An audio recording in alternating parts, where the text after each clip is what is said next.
മമ്മൂട്ടിയുടെ സൗന്ദര്യം എന്നും പ്രേക്ഷകരെ അത്ഭുതപ്പെടുത്തിയിട്ടുണ്ട്. പ്രായം 64 നിൽക്കുമ്പോഴും മമ്മൂട്ടിക്ക് 46 ചെറുപ്പമാണ് കാണുന്നത്. പ്രായം കൂടുന്തോറും സൗന്ദര്യം വയ്ക്കുന്ന അപൂർവം ചിലരിൽ ഒരാളാണ് മമ്മൂട്ടി.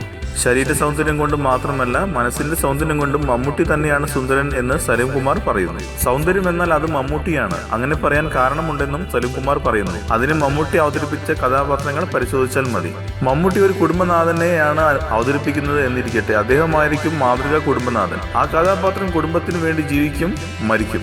ഓരോ സ്ത്രീയും കൊതിക്കും തന്റെ ഭർത്താവ് അതുപോലെ ആയിരുന്നുവെങ്കിൽ എന്ന്. മാതൃകാ പുരുഷനാണ്. അതുകൊണ്ട് ധൈര്യമായി മമ്മൂട്ടിയുടെ പേര് സൗന്ദര്യത്തിന്റെ പര്യായമായി പറയാം. മറ്റൊരു കാരണം, വ്യക്തി ജീവിതത്തിലും മമ്മൂട്ടി കരടൊന്നും വീഴ്ത്തിയിട്ടില്ല എന്നതാണ് സലിംകുമാർ പറയുന്നു. താനും സുന്ദരനാണെന്നും അതിൽ താൻ അഹങ്കരിക്കുന്നുണ്ടെന്നും സലിംകുമാർ പറഞ്ഞു. വെളുത്തിരിക്കുന്നു എന്നതല്ല സൗന്ദര്യം. വെളുത്തിരിക്കുന്ന ഒരു സുന്ദരി പച്ചത്തറി പറഞ്ഞാൽ അവളെ ആരെങ്കിലും സുന്ദരി എന്ന് വിളിക്കുമോ എന്നും സലിംകുമാർ ചോദിക്കുന്നു. കൂടുതൽ സിനിമാ വാർത്തകൾക്കും വിശേഷങ്ങൾക്കും ഇപ്പോൾ തന്നെ സബ്സ്ക്രൈബ് ചെയ്യൂ മലയാളം ക്രിയേഷൻസ്.